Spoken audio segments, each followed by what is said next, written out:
मुरैना के शनि धाम से जानिए 12 राशियों पर मार्गी शनि का प्रभाव।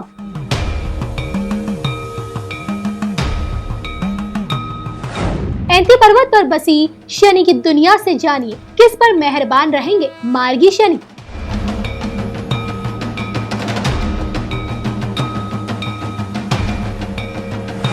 स्वयंभू शनि के इस दिव्य लोक से जानिए किन को माला माल करेंगे मार्गी शनि।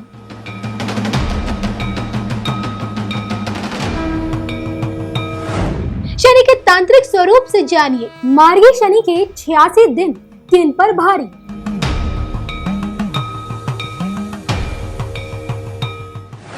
शनि की अलौकिक दुनिया से जानिए मार्गी शनि की चाल किन का करेगी नुकसान।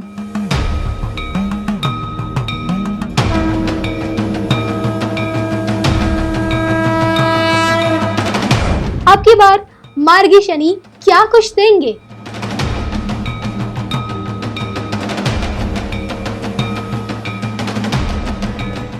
देखिए सिर्फ धर्म ज्ञान पर।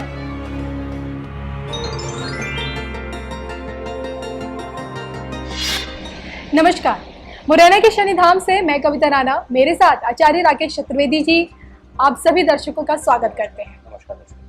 जी हाँ, शनि का ये अलौकिक और दिव्य धाम इकलौता ऐसा धाम है जो आसमान से गिरे उल्का पिंड से ये जो मूर्ति है स्वयंभू शनि, तांत्रिक शनि की उस उल्का पिंड से निर्मित है।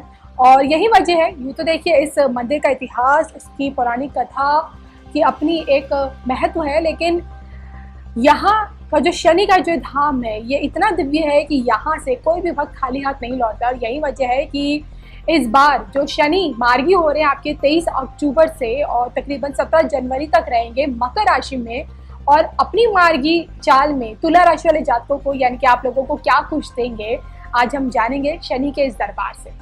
तो आचार्य जी, सबसे पहले शनि की मार्गी चाल क्या कहती है, पहले आप ये समझाइए हमारे दर्शकों को। देखिए, शनि की मार्गी चाल जो है जो 23 अक्टूबर से प्रारंभ होगी। मार्गी चाल का मतलब अपने मार्ग पर सीधे प्रशस्त होना, सीधी चाल में चलना जी। अब तक शनिदेव वक्री अवस्था में, वक्री अवस्था में भी अपनी पिछली राशि यानी कि मकर राशि में है, लेकिन अब मकर राशि में ही वक्री से मार्गी हो जाएगी। मार्गी होने पर जो उनकी चाल है वह सीधी हो जाती है। तो मार्गी चाल में कई चीजें ऐसी होती हैं कि जो वक्री अवस्था में अशुभ हो रहा होता है वह आकर मार्गी अवस्था में वह शुभता की तरफ संकेत देना शुरू कर देता है पिताजी। तो तुला राशि वालों के लिए भी कुछ विषय में यहाँ पर शुभता का योग बनता हुआ दिखाई दे रहा है और कुछ विषयों पर अभी भी तनाव उत्पन्न होता हुआ दिखाई दे रहा है। चलिए, ये तो आपने हमारे दर्शकों को शनि की मार्गी चाल के बारे में समझाया। अब जो कि शनि अपनी ही राशि यानी कि मकर में है, तो वहां अपनी मार्गी स्थिति में आप लोगों के सेहत पर कैसा असर डालेंगे ये भी समझ लेते हैं। जी देखिए कविता जी, तुला राशि वालों के लिए अगर बात करते हैं शनिदेव की इस विशेष मार्गी कृपा की, तो तुला राशि वालों के लिए सेहत के विषय में यह समय जो है वह रिकवरी के मोड में आने वाला है। इस वक्री अवस्था में तुला राशि वालों के लिए उनकी कुछ जेनेटिक्स बीमारियां, पैतृक बीमारियां या फिर कुछ बोन संबंधी, हड्डियों संबंधित बीमारियां इस बीच बहुत ज्यादा उनको परेशान करके रखी थी और उचित उपचार भी नहीं मिल पा रहा था, या कहिए कि उचित उपचार हो ही नहीं पा रहा था। तो अब जो है मार्गी अवस्था में उनको लाभ मिलता हुआ स्वास्थ्य कारणों से पूर्ण रूप से दिखाई दे रहा है।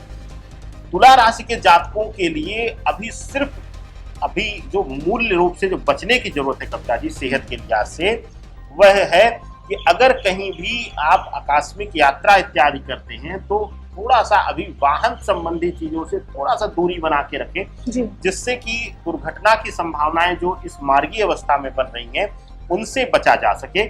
और ज्योतिष का और धर्म पुराणों का उद्देश्य भी यही रहा है कि हम ज्ञान देकर उस अवस्था से बचा सके। तो इसलिए थोड़ा सा अपने आप को संयमित आप कर लेंगे तो आपके लिए यह मार्गी दशा भी शुभता की इशारा देगी सेहत के लिहाज से। जी, वैसे तो देखिए इस मंदिर से जुड़े कई पौराणिक कथा है, लेकिन एक कथा ये भी कहती है कि लंका को शनि के मदद से ही हनुमान ध्वस्त कर पाए थे, फिर कहीं कि जला पाए थे, क्योंकि जब शनि को हनुमान जी ने मुक्त कराया था तभी वो अपनी पूंछ के बल से लंकापति रावण की लंका को जला पाए थे। और इतना ही नहीं, शनि को मुक्त भी कराने वाले हनुमान थे और उनको लंकापति रावण की कैद से मुक्ति दिलाने के बाद हनुमान जी ने इसी जगह पर यानी कि मुरैना की धरती पर यहीं पर इन्हें पुनः स्थापित किया था। और स्वयंभू शनि अपने में एक ऐसी प्रतिमा है, अलौकिक प्रतिमा है, जो कि मानव निर्मित नहीं है बल्कि उल्का पिंड द्वारा निर्मित है। और यही वजह है कि जिसके चलते इनके दर्शनों के लिए पूरी दुनिया यहाँ आती है। और आइए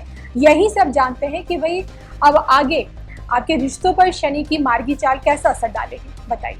देखिए, संबंधों के विषय में तुला राशि और तुला लग्न के जातकों के लिए कविता जी, जो संबंधों के विषय में प्रभाव होने वाला है इस मार्गी अवस्था का, वहां पर शुभता की तरफ ही इशारा करता है कविता जी। शुभता क्यों? उसका एक मुख्य कारण है कि पहली चीज कि यह अब ढैया से मुक्त हो चुकी राशि है, लेकिन वक्री अवस्था में फिर से आने से थोड़ा सा इनके संबंधों के भाव में तनाव या तकरार की स्थिति थी। लेकिन अब आप लोग देखेंगे दर्शकों कि जो भी तुला राशि के जातक हैं या तुला लग्न के जातक हैं, वह अपने संबंधों में समर्पित भाव से नजर आएंगे, जिसकी वजह से छोटी मोटी नोकझोंक या छोटी मोटी लड़ाइयां अब वैल्यू नहीं रखेंगी और आपका संबंध और प्रगाढ़ता की तरफ कविता जी जाएगा। तो संबंधों के भाव में बहुत शुभ होने वाला है। एक चीज और आप लोग नोट कर लीजिएगा, पिता या बड़े भाई से संबंध थोड़ा सा विपरीत हो सकते हैं। यहाँ पर पिता से नोकझोंक या वैचारिक मतभेद या बड़े भाई के साथ कुछ नोकझोंक या फिर टकराव या अलगाव तक की स्थिति भी इस मार्गी अवस्था में पैदा कर सकते हैं। लेकिन पति पत्नी के संबंधों में, प्रेमी प्रेमिकाओं के संबंधों में, अन्य संबंधों में, मित्रवत संबंधों में यह बहुत ही शुभ रहेगा मार्गी अवस्था।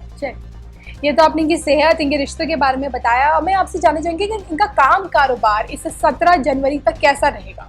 देखिए, 17 जनवरी तक, 23 अक्टूबर से लेकर 17 जनवरी तक जो काम कारोबार का जो भाग है, जो विभाग है, यह तुला राशि वालों के लिए कुछ अद्भुत परिवर्तन लेकर आ रहा है। इस बीच कुछ ऐतिहासिक कदम आप उठाएंगे या कुछ ऐतिहासिक मार्गदर्शन आपके लिए होगा, जिससे कि आप कुछ बड़ा कदम अपने आजीविका के क्षेत्र में उठाने वाले हैं। व्यवसाय के क्षेत्र में अगर आप हैं तो आप किसी नए व्यवसाय की शुरुआत कर सकते हैं, या फिर आपके व्यवसाय में कोई नया सहयोगी, नया मार्गदर्शक बनके या आर्थिक सहायक बनकर आ सकता है, जिसकी वजह से इस मार्गी अवस्था में आपका व्यवसाय एक अलग दिशा की तरफ जाए और लाभ की दिशा की तरफ जाए। इसके साथ ही अगर आप नौकरी पेशा हैं, विशेष करके तुला भी, क्योंकि शुक्र की राशि है और तुला में संबंधों के भाव और लग्जीरियस भाव को ज्यादा तरजीह देते हैं शुक्रदेव, और शुक्र और शनि का मित्रवत संबंध है। तो यहाँ पे देखने को मिलेगा कि अगर आप नौकरी पेशा हैं या फिर आप गवर्नमेंट नौकरी में, चाहे प्राइवेट नौकरी में है कविता जी, तो यहाँ पर थोड़ा सा आपको अपने विपरीत लिंग के प्रति आकर्षित होने से बचना है। आपको अगर आप अपोजिट सेक्स के प्रति आकर्षण रखते हैं तो वहां पर आपके मान सम्मान, पद प्रतिष्ठा और आपके कार्य क्षमता पर भी असर डालेगा वह संबंध। तो थोड़ा सा अपने आप को कार्यस्थल पर संयमित रखें, नियंत्रित रखें, जिससे कि आपके जो रुकावटें हैं वह ना आ पाए आपके जीवन में और शनिदेव आपको शुभता ही शुभता दे। बिल्कुल। तो चलिए, शनि के अलौकिक धाम से अब हम ये जान लेते हैं कि शनि की मार्गी चाल आपके आर्थिक पक्ष को कैसे बरकरार रखेगी धन धान्य के मामले में। देखिए, आर्थिक पक्ष के लिए कविता जी देखें तो आर्थिक पक्ष में छोटी मोटी खर्चे, अनएक्सपेक्टेड खर्चे जो आप प्लानिंग नहीं किए हैं, उस तरीके के खर्चे आ जाने की वजह से आर्थिक रूप से आप डिस्टर्ब रहेंगे। कहने का अभिप्राय सिर्फ इतना है कि ना तो आप आर्थिक तंगी में रहेंगे, ना ही बहुत ज्यादा आर्थिक खुशहाली में रहेंगे। यह जो गोचर है यह बैलेंस होने वाला है। तो शुभता की तरफ ही इसको नापिए, अशुभता की तरफ ध्यान मत दीजिए। चलिए, जैसे कि आचार्य जी, हम पहली बार अपने दर्शकों के लिए आपके साथ शनि धाम से, शनि पर आधारित हम वीडियोस लेकर आए हैं, तो ऐसे में जानना चाहूंगी क्या कुछ उपाय यहाँ से आप हमारे दर्शकों को बताना चाहें।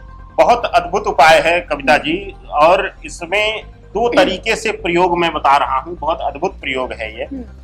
अगर आपके जीवन में आर्थिक तंगी आ रही है, तुला राशि या तुला लग्न के जातकों के लिए, या आर्थिक रूप से ठहराव नहीं हो पा रहा है, स्थिर लक्ष्मी का वास नहीं हो पा रहा है, कहते हैं कि 2 चीजें, कि शनिदेव की कृपा अगर देखनी हो या इनका क्रोध देखना हो कहते हैं कि इनका शुभता अशुभता देखना हो तो दो तरीके से देखिए, भोजन में स्वाद और भोजन की परिपूर्णता। भोजन पूर्ण हो रहा है कि नहीं हो रहा है और भोजन में स्वाद है कि नहीं। दो चीजों से भांप लीजिए कि शनिदेव का शुभ फल मिल रहा है कि अशुभ फल मिल रहा है। दूसरी चीज, अब कहीं भी आर्थिक रूप से पीड़ा मिल रही हो तो मुख्य दरवाजे पर अपने सरसों के तेल का दिया जलाएं, नीचे दीपक के काले तिल का बेस रखें, उसको आसन दें दीपक को और प्रयास करें कि कच्ची मिट्टी का या कच्चे शुद्ध आटे का दीपक बनाकर, जो बूथ के आटे का दीपक बनाया जाता है, उसमें आप यह दीप प्रज्वलित करिए, किसी धातु में ना प्रज्वलित करिए। दूसरी चीज, अगर संबंधों में पीड़ा आ रही है, पति पत्नी के संबंधों में पीड़ा आ रही है या संतान सुख में कुछ बाधा मिल रही है, तो सफेद तिल ले लीजिए, दीपक के नीचे सफेद तिल रखिए और दीपक प्रज्वलित करिए मुख्य दरवाजे पर। आपके आंगन में खुशियां ही खुशियां आएंगी और शनिदेव को आप दंडवत प्रणाम करके बार बार कोटिशः धन्यवाद करना ना भूलिए। बिल्कुल। तो न्यायाधीश दंडाधिकारी शनि के धाम से मुझे और आचार्य जी को हम दोनों को दीजिए इजाजत। नमस्कार।